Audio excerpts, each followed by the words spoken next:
Ito nga bang Magnolia Chicken Templados ay makukuha na itong si Andres Cahilig at itong si Don Troliano mula dito sa San Miguel. Ayon doon sa mga reports, nagpaplano ng isang 3-team trade itong Magnolia San Miguel at itong Terra Firma Jeep. Kaya nga baka mapunta si Troliano at si Cahilig dito sa lineup ng Magnolia Chicken Templado, samantalang ang San Miguel naman makukuha daw itong si Kay Marcarino at yung first round draft pick nitong Terra Firma. Hindi pa maliwanag kung sino mapupunta sa Terra Firma, pero malamang daw kasama doon sa trade na yan ito si Calvin Abueva at isa pang player ng Magnolia. Hindi pa natin masiguro kung sino. Ang maganda dito, kung makuha ng Magnolia si Troliano at si Cahilig, lalakas yung front court nila kahit mawala ito si Abueva. Dahil yung laro nito si Cahilig at ito si Troliano, halos parehas lang dito kay Calvin Abueva. Kaya siguro magiging okay na trade ito para sa Magnolia. Nakita naman ninyo kung paano mag-contribute itong si Don Troliano dito sa San Miguel. Kaya nga malaking bagay yan dyan. And of course, si Andres Cahilig sa rebounding, maganda ang may itulong niyan dito sa Magnolia Chicken Templados, pati na sa depensa.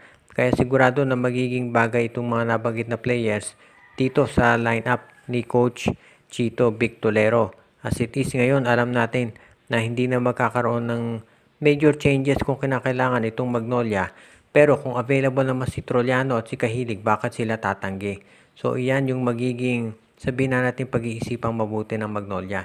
Siguro depende rin kung sino yung i-offer na kapalit. Pero for now, mukhang okay na para dito sa Magnolia Chicken Templados na makuha nga itong si Andreas Cahilig at si Don Troliano. At kung ikaw naman ang San Miguel at makukapalit niya na yung draft pick at si Kay Marcarino, siguro okay na rin yan dito sa kanilang roster.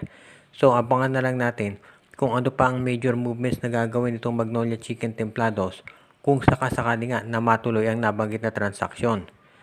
Samantala naman, ang isa pa nating balita ngayon, ito raw Northport Batampier, nakita natin maganda yung naging opening game nila dito sa PBA kung saan tinambakan nila itong Terra Firma Jeep. Pero maraming naniniwala na eventually itong Northport ay kakalasin din yung lineup niyan dahil kukuha sila ng mga bagong players.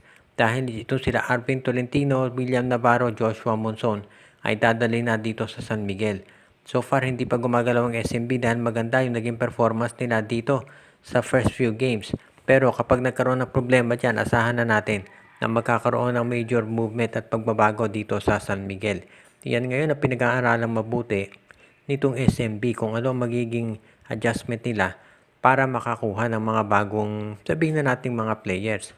Pero kung kinakailangan ayon doon sa mga reports, itong Northport Batampier for as long as possible, hahawakan daw nila itong sila Tolentino, si Monson at yung iba pa.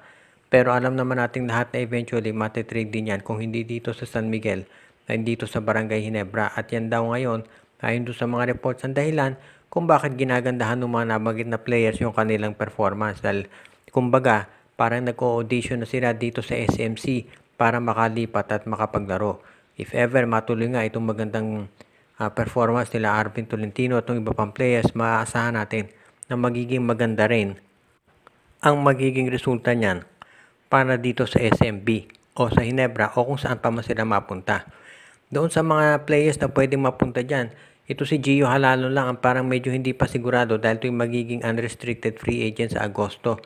At merong mga lumalabas na reports na baka ito raw ay lumipat na dito sa MPBL. If ever mangyari yan, hindi na nakapagtataka dahil talaga medyo nawala na sa rotation ni Coach Bonita nito si Gio Halalon. Kaya hindi na tayo magtataka kung yan ay umalis na rin dito sa PBA.